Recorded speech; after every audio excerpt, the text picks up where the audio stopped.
Hello, I'm IBX2Cat and welcome back to another second channel video. Today I have a vlog for you all, and although it's a vlog in Ireland, I'm in the apartment in Ireland, it's not actually a travel vlog, it's a personal vlog because I wanted to talk about a feeling I've been having more and more recently. And yeah, if you don't like the personal vlogs, by the way, you can leave now, I won't be offended, because there'll be more travel vlogs this week. But if you do want to stay in and listen, the feeling I'm talking about, and I say the feeling I'm having more and more, is being proud of me. This is something that I've just, I haven't really been able to experience much of my life before. I don't think I've achieved too much for the longest period, and now it's something I've actually been able to feel. So let's start talking about exactly what I mean, because basically from age like 13 to 18, let's make up an age for age, I don't think I've really accomplished anything or anything of note. Like, I think if you look at my life from those years, you objectively look at it and you say, yeah, Toycat, kind of a failure. Except you wouldn't say Toycat, you say, Andrew, kind of a failure. Like, he's done lots of stuff and it's all kind of bad. Like, before age 13, I did some stuff I was kind of proud of as a person. I think a lot of people would be. Like, I got all the top grades in SATs, which are a UK exam, as well as CATs, which might be a UK exam or might be my school exam, I don't even know. But when I was 13, or when I was 12, I started a website that became one of the top 30,000 on the internet.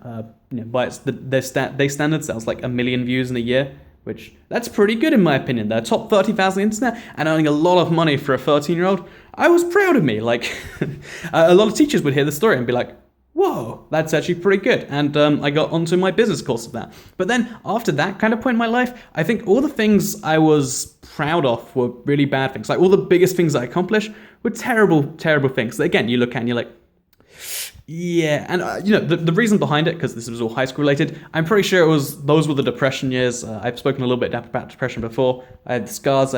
Basically, depression makes you not be motivated. You look at the stuff you're not doing while you're not motivated. It's a negative feedback loop. And yeah, the things I was most proud of during that kind of big gap in my life where I was just depressed and not achieving anything. Stuff like, the story I've told about the detention system at my school. I worked out that if you don't, I did like 4 pieces of homework in the entire 4 years I was there, because, stuff like, I worked out that the system would automatically assign detentions if you don't do homework, because the teachers don't want to sit on it. So then that when you don't go to that detention, it escalates to the next one, the next one, the next one, and they get longer and longer each time. But I worked out if you didn't go to the 4th one, it'd expire, and if no one checks it, you'd be off the hook. So I did like I said, 4 pieces of homework. I let maybe 100 detentions just expire this way, and I was proud of the fact that I worked out a system to just never do homework, which again, it's something terrible. I recommend doing homework if you have to do it, as much as I disagree with the idea.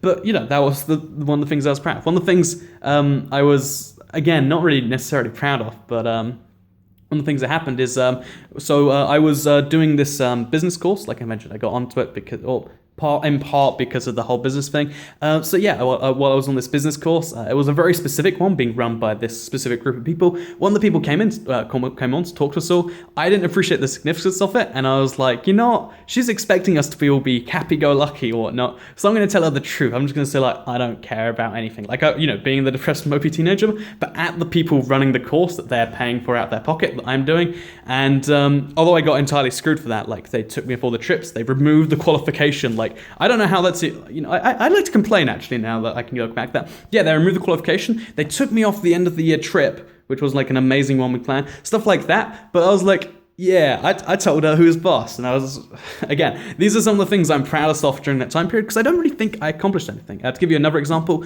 when I started, my GCSEs, which are a big qualification in the UK, I scraped everything. I should have been getting really good grades, because apparently that's what they expected from me. And I barely scraped them in for everything I needed. And also, our GCSEs, like, in the American system, you go A to F, and F is basically a fail.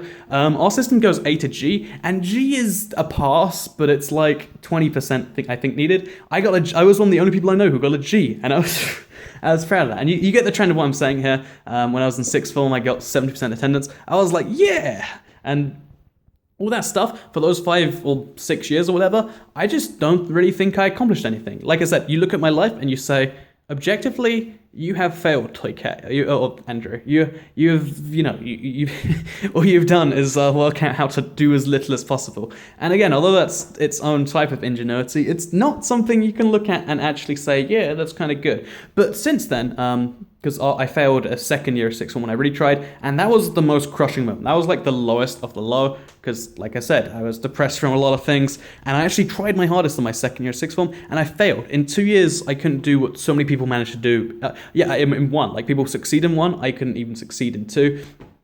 It really, really hit me hard. And since then, which again would be about age 18, it's also roughly when my YouTube channel started growing up. Did I say growing up? Blowing up. That's when my YouTube channel started growing. That's kind of the period, like the last 2 years, I've been doing stuff that's actually been productive. And I just kind of realized recently, I realized while I was in Slovakia, in fact, and it's kind of been developing in my head, I'm actually proud of myself as a person. Over the last 2 years, I finished it in July, so like 6 months ago now. I entered onto another college level course. I did a computer science course, and I got a grade which will get me into one of the top 20 universities in the UK. It's the second best grade I could have gotten, which that's something I'm pretty darn proud of. And computer science, I think it's known as one of the harder subjects, right? I was really, really happy with that.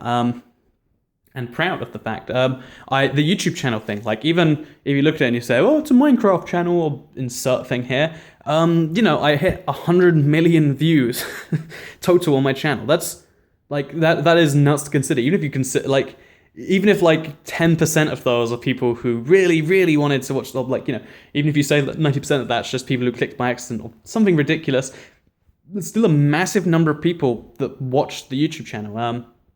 I've got 458,000 subscribers as I make this video. That puts me in the top 4,500 channels in the world. And again, I do what I actually love. A lot of people look at my channel and they say, oh, it's Minecraft. I love teaching people new things about Minecraft, and I get to do that, and I'm successful at that. And that's the moment where I was like, yeah, you can be proud. Like, I think I've accomplished something that I'm genuinely very, very pleased with, because truth be told, YouTube is one of those dream careers, like, where 99% of people fail and 1% succeed. Somehow I made it into, I'm going to call myself the 1% by accident here. Let's say 98%, because there's going to be some 1% jokes, I don't know ways. But, I'm in like the 2% of people that do manage to succeed. And I'm really, really proud of that fact. Not only that, but I've gone to this, the place in this dream career where I'm in this apartment that you can see. It's a really, really, really lovely place. And I'm here, one, to, do this job some more, but also two, to take it to the next level. The challenges I face and the next step to everything I'm doing is to take it to the next level, to take this thing I love and to improve it another step. Like, I can't just make, 5 things you didn't know about ocelots every day, because it's going to get boring. So I have to work out the next step.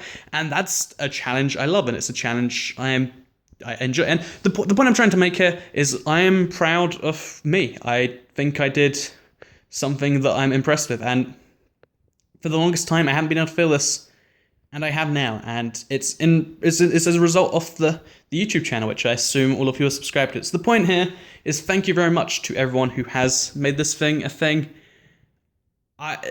Without taking too much credit. I think I can take credit for this one, right? I'm happy with what I've achieved here, and I'm sorry if any of this came across as bragging, because whenever you say good things about yourself, you're always on the line of bragging, but I really just mean it as like, I'm happy with lots of things, and thank you very much, everybody. Thank you very much. I'm going to keep on working on what I can. I'm going to always try to evolve to the next level, and I'm a happy person right now. So thank you all very much for watching. If you're not doing so good right now, if you're in the situation I was a few years ago, hopefully you can take away from this vlog that things can get better. Like I said, I was a depressed teenager. I tried to kill myself and, all these other things. But I've gone from that point, again, to the point where I'm living in Dublin for a week, recording Let's Plays, having a blast, doing these vlogs for a series. And it's going to roughly neutralize, or actually it's going to slightly more than neutralize. This is like a very, very slightly profitable trip. So that's something that I'm very, very happy with. Again, I'm going to stop talking, because the more you say good things about yourself, the more it comes to the line of bragging. Hope it didn't come across that way. Hope you understand the point I'm raising, and hopefully you're proud of you. And if you're not, you can be. thank you all very much for watching the video. I'll see you all in the next one. Hopefully you enjoyed the personal stuff. Let me know if it did come across the wrong way, and I'll delete it or something, because I don't like the idea of, like, this video where I'm just talking about good things I've done and bragging massively about it there. But yeah, I'm happy with what I've done. Maybe I'm allowed to, you know, I'll give myself one brag token if I do come across that way. But thank you all very much for watching. We're just about to hit the limit on the camera, and goodbye.